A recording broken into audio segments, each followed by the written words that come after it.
السلام عليكم ورحمة الله. نحمده ونستعينه ونستغفره ونؤمن به ونتوكل عليه ونعوذ بالله من شرور أنفسنا ومن سيئات أعمالنا.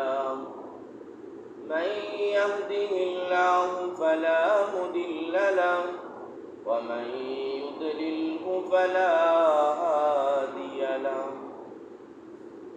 ونشهد أن لا إله إلا الله ونشهد أن سيدنا وسندنا وحبيبنا ومولانا محمدا عبده ورسوله الذي أرسله بالحق بشيرا ونذيرا وداعيا إلى الله بإذنه وسراجا منيرا.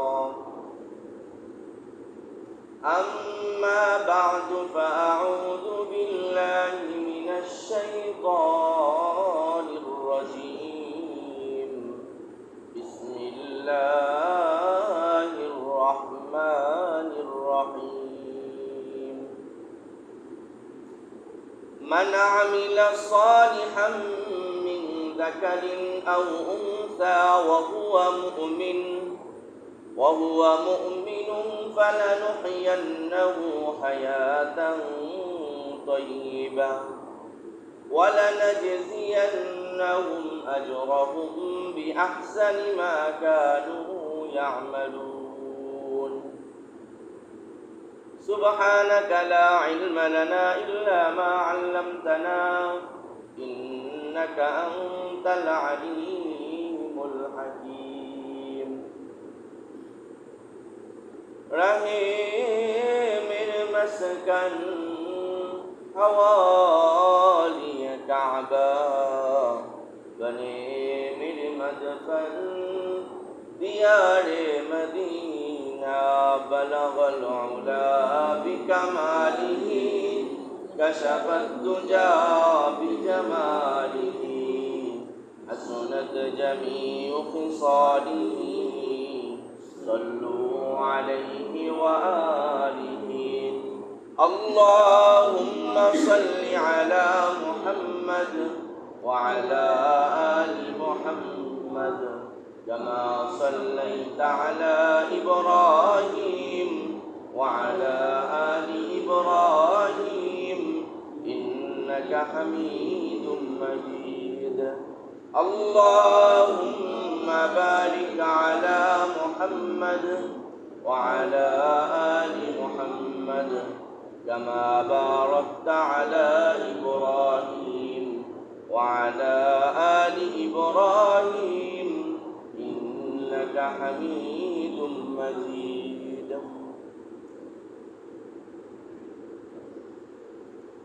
আলহামদুলিল্লাহ, সর্বপ্রথম মহান রব্বুল আলামিনের আলিশান দরবারে অসংখ্য শুকরিয়া আদায় করি যে মহান আল্লাহ আমাদেরকে যাচাই করে বাছাই করে অত্যন্ত পছন্দ মহাব্বত করে ভালোবেসে আল্লাহ তাআলার ফরজ হুকুম জুমার নামাজ পড়ার জন্য তার ঘরে আগে আগে আসার মতো তৌফিক দান করলেন এবং তার পাশাপাশি কোরআন ও হাদিসের আলোকে কিছু কথা শ্রবণ করার জন্য যে মালিক তার ঘরে আসার মতো তৌফিক দান করলেন সে মালিকের আলিশান দরবারে শুকরিয়া আদায় করি বলি আলহামদুলিল্লাহ।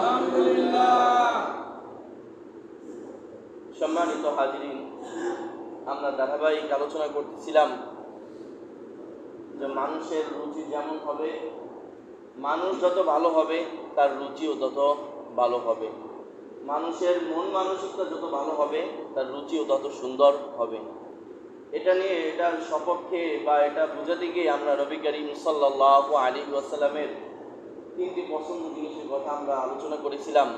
তারপরে আমরা আলোচনা করেছিলাম হযরত আবু বকর রাদিয়াল্লাহু আনহু এর তিনটি জিনিস পছন্দ। তারপরে বলা হয়েছিল ওমর রাদিয়াল্লাহু আনহুর তিনটি জিনিস পছন্দ। এরপরে বলা হয়েছিল হযরত ওসমান রাদিয়াল্লাহু আনহুর তিনটি জিনিস পছন্দ। সেই ধারাবাহিকতায় আজও পছন্দের কিছু কথা বলবো যে সাহাবায়ে কেরামদের পছন্দ, তাদের রুচি কেমন ছিল আর আমাদের রুচিও বা কেমন। হযরত আলী রাদিয়াল্লাহু আনহু যখন শুনলেন উসমান রাদিয়াল্লাহু আনহু তিনটি জিনিস পছন্দ, তখন তিনি বললেন, ইয়া উসমান সাদাকাতা, আপনি যা বলেছেন সত্য বলেছেন, কিন্তু আমার কাছেও তিনটি জিনিস পছন্দ। সুবহানাল্লাহ। কয়টি জিনিস? ইয়া রাসূলুল্লাহ, আমার কাছেও তিনটি জিনিস পছন্দ। এক নম্বর, আল জিহাদু ফি সাবিলিল্লাহ, আল্লাহর রাস্তায় জিহাদ করা আমার কাছে পছন্দ। আল্লাহর রাস্তায় জিহাদ করা, আল্লাহ তাআলার জন্য জিহাদ করা, ইসলামের জন্য জিহাদ করা আমার কাছে পছন্দ। এই কথাটা যদি আমরা খেয়াল করি, আজ হাজার হাজার লক্ষ লক্ষ কোটি কোটি মুসলমানদের অন্তরের অবস্থা যদি জিজ্ঞাসা করা হয়, জিহাদের নামটা শুনলেই ম্যাক্সিমাম মানুষ, অধিকাংশ মানুষ মনে করে এটা জঙ্গিবাদী কাজ, এটা জঙ্গিবাদী কাজ। আবার কিছু কিছু মানুষ এমন অবস্থা, এই মসজিদের মিম্বারে বসে ওই জিহাদের আলোচনা করাও যায় না। যদিও নবী করিম সাল্লাল্লাহু আলাইহি ওয়াসাল্লামের এই 63 বছর জীবনীতে 40 বছর বয়সে নবুয়ত পান, এরপরে 23 বছর তার জীবন অতিবাহিত করেন, তারপর তিনি ইন্তেকাল করেন। এই 23 বছরের ভিতরে তিনি 66টা জিহাদের আঞ্জাম দিয়েছেন। 23টা বছরের ভিতরে 66টা জিহাদের আঞ্জাম তিনি দিয়েছেন। কিন্তু আজ মুসলমান জিহাদ করবে তো দূরের কথা, জিহাদের আগ্রহ হবে তো দূরের কথা, জিহাদের কথা হয়তো আমরা জানি না।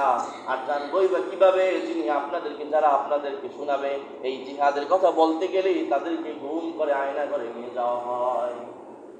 যার কারণে এখন আলেম সমাজও জিহাদের কথা বলতে পারে না, এবং আমরাও যারা সাধারণ মানুষ তারাও জিহাদের কথা জানি না।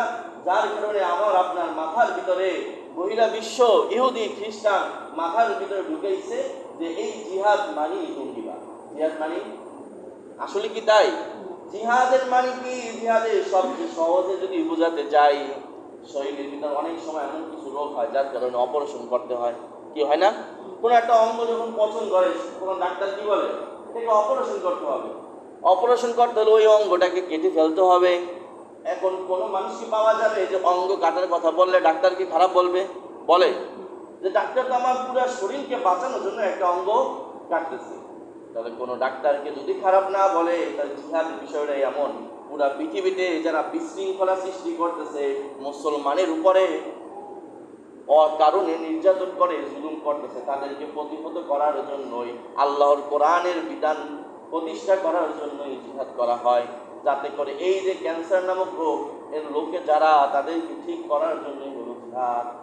কিন্তু মানুষকে বোঝানো হয়েছে উল্টাটা, যার কারণে এখন জিহাদে আলোচনা করতেও ভয়, শুনতেও ভয়। হুজুর কবরের আলোচনা, আকাশের উপরে আলোচনা, জমিনের নিচের আলোচনা হোক, এইগুলো আমরা শুনতে রাজি না। অথচ নবীজি বলেন, কোন মুসলমান যদি মৃত্যুবরণ করে জিহাদের তামান্না ব্যতীত, অর্থাৎ কি জিহাদ করার আকাঙ্ক্ষা তার দিলে ছিল না, এমন অবস্থায় যদি কোনো মুসলমান মৃত্যুবরণ করে, তার মৃত্যু স্বাভাবিক মৃত্যু নয়, তার মৃত্যু হবে মুনাফিক অবস্থায়। নাউযুবিল্লাহ। তার মানে জিহাদের করার প্রতি আকাঙ্ক্ষা থাকা প্রত্যেকটা মুসলমানদের জন্য জরুরি। জিহাদ করব কখন? জিহাদের বিস্তারিত আলোচনা করলে আজকে সময় পার হয়ে যাবে। আজকের বিষয়বস্তু এটা নয়, সংক্ষিপ্ত ধারণা দিয়ে জিহাদ ফরজ হয় 3টা সময়। কয়টা সময়? 3টা সময় জিহাদ করা ফরজ হয়। এক নাম্বার, যখন কাফেররা কোনো মুসলমান রাষ্ট্রের উপরে, মুসলমানদের দেশে, মুসলমানদের গ্রামে এলাকায় যদি আক্রমণ করে কাফেররা, সেই কাফের ইহুদি হতে পারে, খ্রিস্টান হতে পারে, হিন্দু হতে পারে, মুশরিক হতে পারে, বৌদ্ধ হতে পারে, নাস্তিকরা হতে পারে, এদের মধ্য থেকে কেউ যদি মুসলিম কান্ট্রির উপরে অথবা কোনো গ্রামের উপর আক্রমণ করে, তাহলে আমার আপনার জন্য তাদের সাথে জিহাদ করা ফরজ হয়ে যায়, তাদের উপর জিহাদ করা ফরজ হয়। 2 নম্বর, যদি সরকার, রাষ্ট্রপ্রধান ডাক দেয় জিহাদের জন্য, তাহলে তখন ওই সময় জিহাদ করা কাফেরদের বিরুদ্ধে ফরজ হয়ে যায়।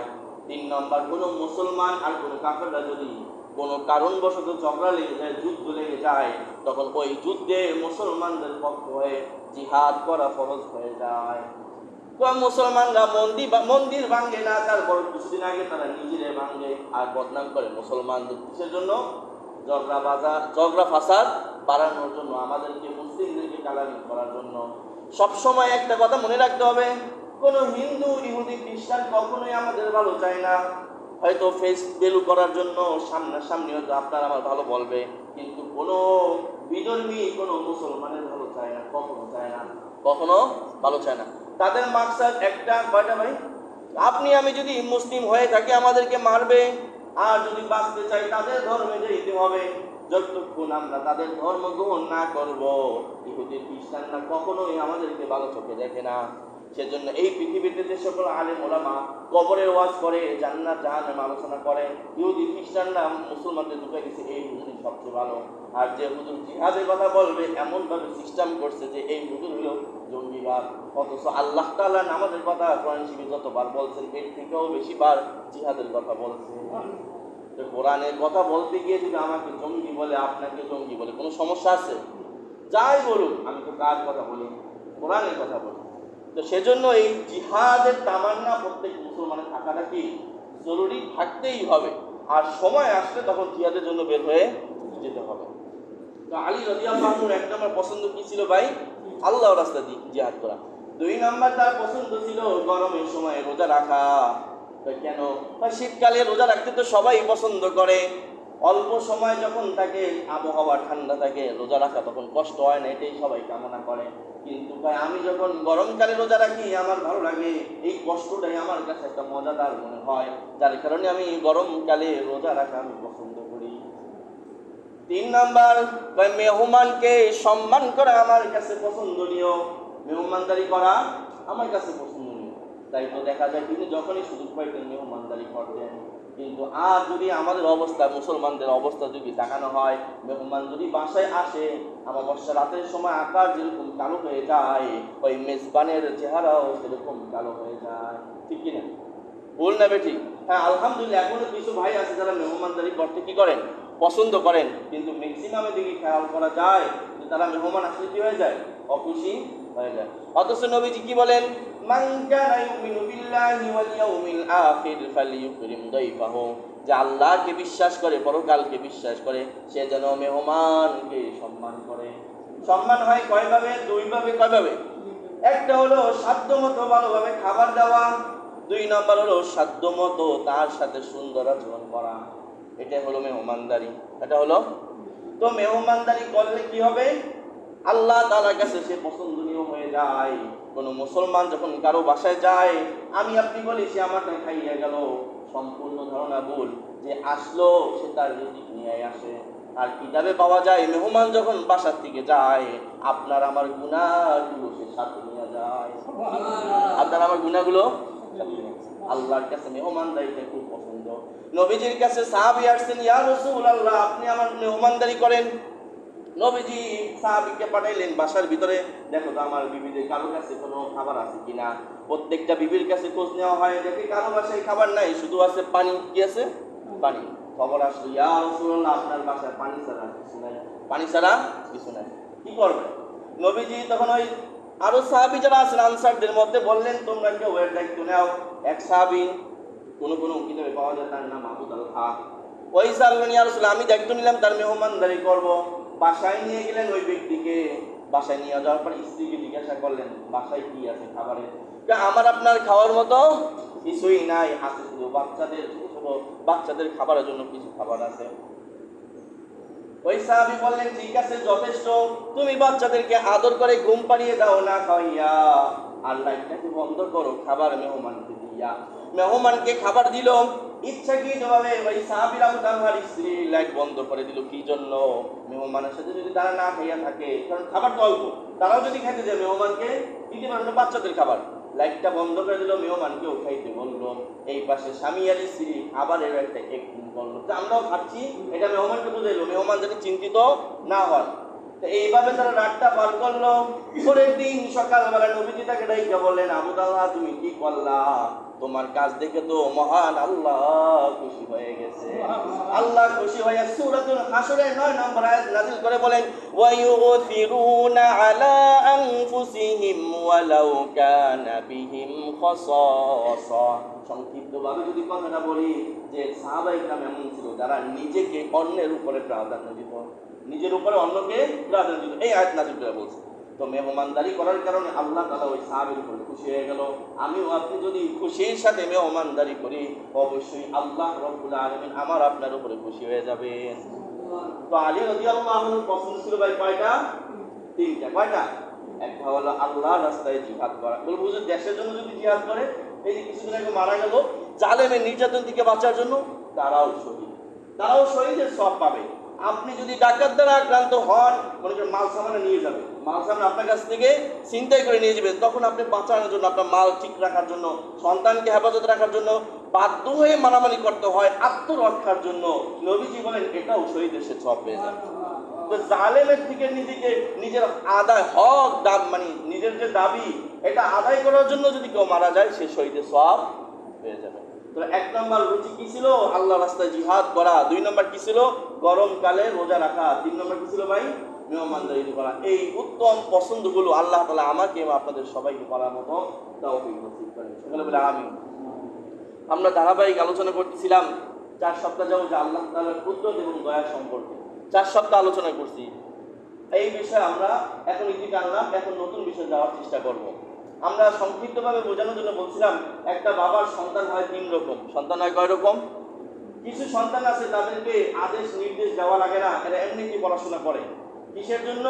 বাবার অবদান দেখে, বাবার অবদান দয়া দেখে সন্তান যখন পড়াশোনা এমনি করে, তার কথা শুনে যে বাবা আমাকে এত খাওয়াইলো, এত লালন পালন করলো, কিভাবে আমি বাবার নাফরমানি করি। আবার কিছু কিছু 2 নম্বর সন্তান যারা হয়, তারা হলো কিছু পাওয়ার আশা করে, বলে বাবা তুমি যদি এসএসসি পরীক্ষা পাস করো তোমাকে একটা বাইক কিনে দিব, তখন পড়ার স্পিরিট বাইরে যায়, বাইক না দিলে পড়বে না। আছে কিনা? এমন কিছু সন্তান আছে। আবার কিছু সন্তান আছে যারা পুরস্কার কিছু না, ও পুরস্কার দিলেও পড়বে না, বাবার চিহ্নও পড়বে না, পুরস্কার দিলেও পড়বে না। যদি বাবা বলে তোর পিটাবো, ঘরে ঢুকতে দিব না, তাহলে যে পড়ে। ঠিক কিনা? ঠিক মানুষের ভিতরেও 3টা গ্রুপ হয়ে যায়। যারা আল্লাহকে চিনে, আল্লাহর দয়া এবং কুদরতকে চিনে, তাদেরকে আর জান্নাত জাহান্নামের ভয় দেখানো লাগে না, জান্নাতের পুরস্কারের কথাও বলা লাগে না, জাহান্নামের ভয়ও দেখানো লাগে না। তারা আল্লাহর দয়া দেখা, আল্লাহর কুদরত দেখা আল্লাহকে ভালোবাসা শুরু করে দেয়। আল্লাহ তাআলার কুদরত দেখে, দয়া দেখা ভালোবাসা শুরু করে দেয়। এরপরেও যদি কেউ আল্লাহকে না ভালোবাসে, তখন তার জন্য পুরস্কারের কথা বলা আছে। ওই যে 2 নম্বর সন্তান, এদের মতো 2 নম্বর বান্দা, যে তুমি আমার পুরস্কারের দিকে খেয়াল করো, বান্দা তুমি আমাকে যদি মানো, তোমার জন্য এই পুরস্কার রেখেছি। কি পুরস্কার? অসংখ্য পুরস্কারের কথা। নেক আমল করলে, আল্লাহকে মানলে কোরআন হাদিসের আলোকে পাওয়া যায়। 2-1টা বলি, ইনশাআল্লাহ আজকে আলোচনা শেষ করব। আল্লাহ তাআলা সূরাতুন নাহলের 97 নম্বর আয়াতের ভিতরে বলেন, মান আমিলা সালিহাম মিন যাকারিন আও উনসা ওয়া হুয়া মুমিনুন ফালানুহইয়ান্নাহু হায়াতান তাইয়্যিবা। আল্লাহ বলেন, মান আমিলা, যে আমল করে, সালিহা সৎ কাজ, মিন যাকারিন তোমাদের মধ্য থেকে যারা পুরুষ, আও উনসা এবং যারা মহিলা, ওয়া হুয়া মুমিন এবং সে মুমিন, ফালানুহইয়ান্নাহু, এই 2টা শর্ত যদি থাকে, ঈমান এবং আমল, আল্লাহ বলেন ফালানুহইয়ান্নাহু হায়াতান তাইয়্যিবা, আমি অবশ্যই আমি তাকে উত্তম জীবন দান করব। মুফাসসিরিন কিরাম বলেন, উত্তম জীবন কাকে বলে? তার শান্তিময় জীবন আমি তাকে দান করব। তো নেক আমলের 1 নম্বর পুরস্কার কি ভাই? তাকে আল্লাহ উত্তম জীবন দান করবেন। তো আয়াতের ভিতরে শর্ত ভাই কয়টা? একটা হলো ঈমান আনতে হবে, 2 নম্বর হলো সৎ আমল করতে হবে। কেউ সৎ আমল করলো কিন্তু ঈমান নাই, কোনো লাভ হবে না। কিরকম? এক লেখার পর যদি একটা শূন্য হয়, তাহলে এটা কি আছে ভাই? দাম আছে, তার মানে 10 হয়ে যাবে। 2টা শূন্য হলে 100, 3টা শূন্য হলে 1000। তার মানে যত শূন্য বৃদ্ধি হবে, টাকার সংখ্যা তত বাড়বে, তার মানে লাভ। আর যদি 1-এর আগে শূন্য, 1টা হোক 2টা হোক, কোনো লাভ আছে? 1-এর আগে যদি বসাই, ঠিক তদ্রূপভাবে কোনো মুসলমান যদি কোনো মানুষ যদি ঈমান না আনে কিন্তু অনেক ভালো আমল করে, তার অবস্থা হলো 1-এর আগের শূন্যের মতো। 1-এর আগের, আমি কি বুঝাইতে পারলাম? ঈমান আনে নাই কিন্তু অনেক ভালো কাজ করে, হিন্দুদের মতো অনেক ভালো কাজ করে না, কিন্তু ওই ভালো কাজ তার কোনো পরকালে কাজ দিবে না। আর যদি ঈমান আনে, এরপরে ভালো কাজ করে, কেমন যেন 1-এর পরে শুধু একটা করে শূন্য বৃদ্ধি পাচ্ছে। আরো যদি উদাহরণ হিসেবে বলি, নবীজির চাচার নাম কি? আবু তালেব। সে কি মুসলমান ছিল না বিধর্মী ছিল? মৃত্যুবরণ করছে কোন হিসাবে? বিধর্মী হিসাবে। তার সারাটা জীবন নবীজিকে কত ভালোবেসেছেন, নবীজির বিপদে আগাই আসছেন, কিন্তু এত ভালো কাজ করার পরেও নবীজি বলেন আমার চাচাকে জাহান্নামে দেওয়া হবে, এবং জাহান্নামের মধ্যে সবচেয়ে কম শাস্তি আমার চাচাকে দেওয়া হবে, যে আগুনের জুতা তাকে পরানো হবে। তাহলে এত ভালো কাজ করছে নবীজি, স্বয়ং নবীজিকে, তিনি সাইয়্যিদুল মুরসালিন, তাকে সাহায্য করেছে, ভালোবাসছে, কিন্তু মুসলিম না হওয়ার কারণে এই সমস্ত আমল কি হয়ে গেল ভাই? বরবাদ হয়ে গেল। আবার দ্বিতীয় নম্বর হচ্ছে ঈমান আনছি কিন্তু ভালো আমল করি নাই, তাহলেও আমি লাভবান হতে পারবো না, পরকালে যে কি হবো? ক্ষতিগ্রস্ত হয়ে যাবো। হয়তো একদিন ঈমানের কারণে জান্নাত যাবো ঠিকই, কিন্তু অনেকদিন শাস্তি আমাকে কি করতে হবে? ভোগ করতে হবে। তো আল্লাহ তাআলা বলতেছে কি, ঈমান আমল যদি কেউ ঠিক রাখে তাকে আমি কি করব? উত্তম জীবন দান করবো, মানে কি শান্তিময় আরামের জীবন আমি দান করবো। আল্লাহ এরপর আবার আয়াতের মধ্যে বলতেছে মিন দাকারিন আও উনসা, পুরুষ হোক অথবা মহিলা হোক। এখানে আল্লাহ কিন্তু সরাসরি মানুষের কথা বলতে পারতেন, যে তোমাদের মধ্যে যারা মানুষ ভালো কাজ করবে, ঈমান আনবে, আমি প্রতিদান দিব। কিন্তু আল্লাহ পুরুষকে আলাদাভাবে, মহিলাকে বা আলাদাভাবে উল্লেখ করার কারণটা কি? একটা প্রশ্ন তো থাকতে পারে। এখানে যদি থাকে 40 জন মহিলা, 40 জন পুরুষ, আমি যদি বলি আমি সবাইকে 500 টাকা করে দিব, তাহলে হয়ে গেল। কিন্তু এখানে বলবো মহিলার আমি 500 টাকা দিব, পুরুষ লোক 500 টাকা করে দিব, কথাটাকে ভাঙানোর কোনো দরকার আছে? সহজে কিন্তু বলা যেত যে আমি সবাই 500 টাকা করে দেবো, এখানে যারা উপস্থিত সবাইকে 500 টাকা করে দেবো। তা আল্লাহ বলতেছেন যে পুরুষ যারা, তাদেরকেও আমি উত্তম জীবন দিব, নারীদেরকেও আমি উত্তম জীবন দিব। আল্লাহ কথাটা না ভেঙে সরাসরি তো বলতে পারতেন যে আমি কি করবো, সকল মানুষ যারা ঈমান আনবে, নেকামল হবে, উত্তম জীবন দিব। কিন্তু আল্লাহ এটা বলে নাই। কারণ কি? কয়েকটা কারণ মুফাসসিরিন কিরাম কিতাবের মধ্যে উল্লেখ করেন। নারী আর পুরুষের যোগ্যতার মধ্যে পার্থক্য রয়েছে। কি রয়েছে? যোগ্যতার ভিতরে, কাজের ভিতরে তাদের পার্থক্য রয়েছে। যেমন একজন পুরুষ ইমামতি করতে পারবে, কিন্তু একটা মহিলা ইমামতি, একটা মহিলা গর্ভধারণ করতে পারবে, কিন্তু একটা পুরুষ পারবে। তেমন কাজের সিস্টেম এক হইলো, পুরুষের কাজ ঘরের বাহিরে, নারীর কাজ ঘরের, আমি বুঝাইতে পারিনি হয়তো, পুরুষের কাজ ঘরের বাহিরের কাজ, নারীর কাজ ঘরের ভিতরে। তাহলে কাজ ভিন্ন ভিন্ন। পুরুষ জিহাদ করতে পারবে, যে জিহাদের কথা আলোচনা হইলো, নারী জিহাদ করতে পারবে না, জিহাদের কথা বলা হয়নি। তাহলে ভাই কাজেরও ভিন্ন, যোগ্যতাও ভিন্ন, কিন্তু প্রতিদানের বেলায় আল্লাহ আমি সমান করে দিয়ে দিব। প্রতিদান কি দিব? সমান। তো বুঝলাম না হুজুর আপনার কথাটা অস্পষ্ট, ক্লিয়ার করি। ক্লিয়ার যদি করি এইভাবে, আপনি পুরুষ মসজিদে এসে নামাজ পড়তে পারবেন, কিন্তু মহিলারা ঘরে নামাজ পড়বে। নবী যে বলেন তুমি পুরুষ ঘরে মসজিদে এসে নামাজ পড়ে যতটুকু সওয়াব পাও, তোমার স্ত্রী, তোমার মা, তোমার বোন, তোমার মেয়ে ঘরে নামাজ পড়ে ওই সওয়াব পেয়ে যাবে। আমি বুঝাইতে পারলাম? কাজের ধরন ভিন্ন, যোগ্যতাও ভিন্ন, কিন্তু সওয়াবের বেলা আল্লাহ সমান দিয়ে দিয়েছে। আমাদের সমাজে কিছু মানুষ পাওয়া যায় যারা দাবি করে নারীদের সমান অধিকার চায়। আসলে এই দাবিটা কি যাদের যৌক্তিক না অযৌক্তিক? আপনাদের মধ্যে এরকম কেউ আছেন যাদের এই মনে করেন যে এই দাবিটা সঠিক? কেউ মনে করেন? আচ্ছা, যাই হোক, আসলে এই দাবিটা সম্পূর্ণই কোরআনের সাথে সাংঘর্ষিক। যারা জানে না, বুঝি না, কোরআন শেখে না, তাদের দাবি এটা। আজ থেকে 300 বছর আগে ইহুদি খ্রিস্টানদের যারা মেয়ে হইতো, তারা তাদের নারী জাতিকে মেয়ে বলে, মানুষ বলে মনে করতো না। কি বলতো? মনে করতো না, তাদেরকে মানুষই মনে করতো। তারা কি মনে করতো? একটা কুকুর যেরকম, একটা বানর, মুরগি যেরকম, মহিলাদেরকেও ইহুদি খ্রিস্টানরা ওইরকম মনে করতো। মানুষ, পুরুষ যখন ঘর থেকে বাইরে যায়, মুরগিকে আটকে রেখে যায়, ঠিক তদ্রুপভাবে তারা নারীদেরকে ঘরে এভাবে আটকে রেখে যেত। তাদের দৃষ্টিভঙ্গি এটাই ছিল, পুরুষ কুকুরও যেমন, নারীও তেমন। কুকুরও যেমন, নারীও তেমন। অধিকার তো দূরের কথা, তাদেরকে মানুষই মনে করতো না। তখন এই 300 বছর আগে মহিলারা, ইহুদি খ্রিস্টানের মহিলারা রাস্তায় নামলো, দাবি জানাইলো। কি দাবি? নারী পুরুষের সমান অধিকার চাই। কি চাই? তারা তো কোনো দাবিই পায় না। তারা কি পায় না? কোনো দাবি তো পাচ্ছে না, তাদেরকে মানুষই মনে করে না, তাদের হক দিবি তো দূরের কথা। কিন্তু আমার আল্লাহ কি করলেন? আল্লাহর দিকে যদি তাকাই, আল্লাহর ফয়সালার দিকে যদি তাকাই, তাহলে মনে হবে তাদের এই দাবি থেকে আমার আল্লাহ কত ভালো। কিরকম? একটা পুরুষের যখন একটা সন্তান হয়, মেয়ে সন্তান, ওই মেয়ে সন্তানের ভরণ পোষণ খরচ দেওয়ার দায়িত্ব কতক্ষণ পর্যন্ত? ওই মেয়ের বিবাহ দিবে না যতক্ষণ পর্যন্ত। বাবার দায়িত্ব কতক্ষণ থাকে? যতক্ষণ বিবাহ না দেবে। কিন্তু একটা পুরুষের যখন ছেলে সন্তান হবে, তার ভরণ পোষণের দায়িত্ব হয় সাবালকের আগ পর্যন্ত। কোন পর্যন্ত? সাবালক যদি হয় 13 বছর, তার মানে বাবা খরচ দেওয়া আবশ্যক, জরুরি কত বছর? 13 বছর।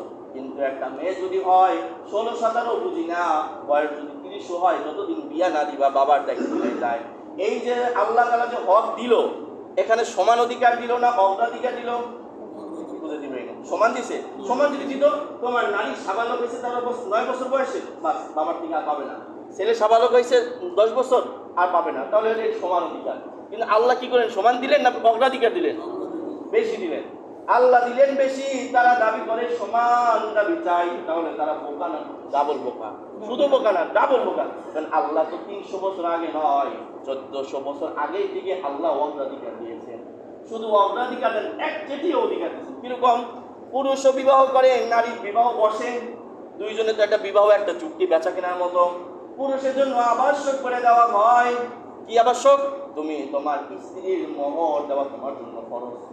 কিন্তু ইসলাম কি বলে? নারীর উপরে মোহর দেওয়া লাগবে, তোর টাকা দেওয়া লাগবে, যৌতুক দেওয়া সম্পূর্ণ হারাম। যদি সমান অধিকারের দাবি বলি, তাদের কথা যদি আমরা মাইনে নিই, আমিও যেরকম 2 লাখ টাকা মোহর দিব, আমার বউরও যদি সমান অধিকার হয়, তারও 2 লাখ টাকা দেওয়া লাগবে। কিন্তু আল্লাহ বলেন না, সমান তো দূরের কথা, অগ্রাধিকার দূরের কথা, এক চেটিয়া মহিলাদেরকে আমি বিদায় দিলাম। তাহলে তারা যে সমান অধিকার দাবি করে, এটা যৌক্তিক না অযৌক্তিক? এটা শুধু বোকা না ডাবল বোকা? আল্লাহ তাআলা আমাদের সহি বুঝদান করুন। পুরুষ যখন সাবালক হবে, নিজের খরচের দায়িত্ব কার? নিজের। বিবাহ খরচ বহন করবে কার? নিজের। স্ত্রীর বহন পোষণ দেওয়ার দায়িত্ব কার? স্বামীর। তবে মা বাবার, সন্তানের দায়িত্ব কার? পুরুষের। তাহলে নিজের খরচ পুরুষের, বউর সন্তানের খরচ নিজের, মা বাবার দায়িত্ব, সন্তানের দায়িত্ব নিজের। খরচের খাত কয়টা হলো ভাই? 3টা। নিজের খরচ নিজে, নিজের বর খরচ পুরুষের উপরে, আবার সন্তানাদি খরচ পুরুষের উপরে। আর অপরদিকে নারী বিয়ার আগ পর্যন্ত বাবার হোটেলে, বিয়ার পরে স্বামীর হোটেলে। তার কি কোনো খরচ আছে? তার কোনো খরচ নাই। তারপরেও ইসলাম বলে তোমার বাবা মারা যাওয়ার পর মেয়ে পাবে 1 ভাগ, পুরুষ পাবে 2 ভাগ। উদাহরণ হিসাবে মনে করেন ছেলের খরচ হলো 30,000 টাকা, আর নারীর খরচ হয় নাই 1 টাকাও। বাবা তাকে দিল 10,000, আর পুরুষকে দিল কত? 20,000। এখন এরপরেও নারী যদি বলে আমার সমান অধিকার চাই, তাহলে এটা ইনসাফি না জুলুম? জুলুম না? আমি কি বুঝাইতে পারলাম? তাহলে এই জন্য আল্লাহ বুঝাইতেছেন যে মহিলাদেরকে, নারীদেরকে আমি তো জিতেই দিছি। যারা এই দাবি করতেছে, আসলে তারা কি বোঝে না, তাও বোঝে না। কি বোঝে না? তাও বোঝে না। বোকা, ডাবল বোকা। এর কারণ কি? বাংলাদেশের যে শিক্ষা ব্যবস্থা, এটার থেকে বহিরের রাষ্ট্রের শিক্ষা ব্যবস্থা ভালো না খারাপ? অনেক ভালো। এরপরও তারা এই দাবিতে নামে। কারণ কি? আল্লাহ তাআলা সেটাই সূরাতুর রহমানের মধ্যে বলেন, আর রহমান দয়াময়, তিনি আমি দয়াময়। আল্লামাল কুরআন খলাকাল ইনসান, আমি কোরআন শিক্ষা দিয়েছি। খলাকাল ইনসান, আল্লাহকে মানুষ বানাইছি। কথা উল্টো হইল না? আল্লাহ বলে আমি দয়াময়, কি? আল্লামাল কুরআন, কোরআন শিক্ষা দিয়েছি, মানুষকে সৃষ্টি করছি। কথাটা উল্টা হইল না? আল্লাহ তো মানুষ সৃষ্টি করছে, তারপর আল্লাহ কি করছেন? কোরআন শিক্ষা দিয়েছেন। কিন্তু আল্লাহ বলে আমি কোরআন শিক্ষা দিয়েছি, তারপরে মানুষ বানাইছি। কথা উল্টা হইল কিনা? বাহ্যিকভাবে উল্টা, কিন্তু মুফাসসিরিন কিরাম ভাইঙ্গা দিয়েছেন যে যতক্ষণ মানুষ মানুষ হয়ে আসছে ঠিকই, যতক্ষণ কোরআনে জ্ঞান তার ভিতরে না ঢুকবে, ততক্ষণ সে মানুষ রূপে পরিণত হতে পারে না। আমি তো বুঝাইতে পারলাম? যার কারণে তাদের দাবি, তারা তো কোরআন পড়ে নাই, যার কারণে এই দাবি তারা তোলে। তো যাই হোক, আয়াতের থেকে আমি এটাই বুঝতে চাইছি, পুরুষ নারী আলাদা ভাগ করার কারণ তাদের যোগ্যতা ভিন্ন, তাদের শক্তি ভিন্ন, তাদের আকল বুদ্ধিও আল্লাহ কমাই দিয়েছে নারীদেরকে। কিন্তু প্রতিদান দেওয়ার বেলা আল্লাহ কি করেছেন? সমানভাবে দিয়েছেন। তুমি মসজিদে নামাজ পড়ে যতটুকু সওয়াব পাবা, তোমার বউ ঘরে বসেও ততটুকু সওয়াব পাবে। তোমার সন্তান প্রসব করতে যে তুমি মারা যাও, একটা মুসলমান জিহাদ করতে যে মারা গেলে যদি শহীদ হয়, কোনো মহিলা সন্তান প্রসব করতে যেতে মারা যায়, সেও শহীদের মর্যাদা পেয়ে যায়। আর যদি সন্তান সুন্দরভাবে হয়, সে কেমন জানি একটা মুসলমান জিহাদ করতে যে যদি ফিরে আসে গাজী হিসাবে, একটা নারী যদি সুন্দরভাবে প্রসব করে, সেও কেমন জানি গাজীর মতো একটা সওয়াব পেয়ে যায়। বুঝাইতে পারলাম ভাই? তো নারী পুরুষের কাজ ভিন্ন ভিন্ন, যোগ্যতা ভিন্ন ভিন্ন, কিন্তু সওয়াবের বেলা আল্লাহ কি দিয়েছেন? সমান দিয়েছেন। যাই হোক, আর সময় শেষ। তো আজকের আলোচ্য বিষয় সর্বশেষ কথা হচ্ছে কি, পছন্দ হতে হবে কয়টা জিনিস? 3টা জিনিস। আর জিহাদ পছন্দ হতে হবে, মেহমানদারি পছন্দ হতে হবে, আর রোজা রাখা পছন্দ হতে হবে। আর দ্বিতীয় আলোচনার সার সংক্ষেপ, আমি আপনি যদি নেক আমল করি, আল্লাহ আমাকে উত্তম জীবন দান করবেন। আমি পুরুষ হই আর নারী মহিলা হই, কাজ হতে পারে ভিন্ন, কিন্তু সবের বেলা আল্লাহ কি দিবেন? সুন্দরভাবে সবাইকে সমান দিয়ে দিবেন। আল্লাহ আমাকে আপনাদের সবাইকে নেক আমল বেশি বেশি করার মতো তৌফিক নসিব করেন। আমি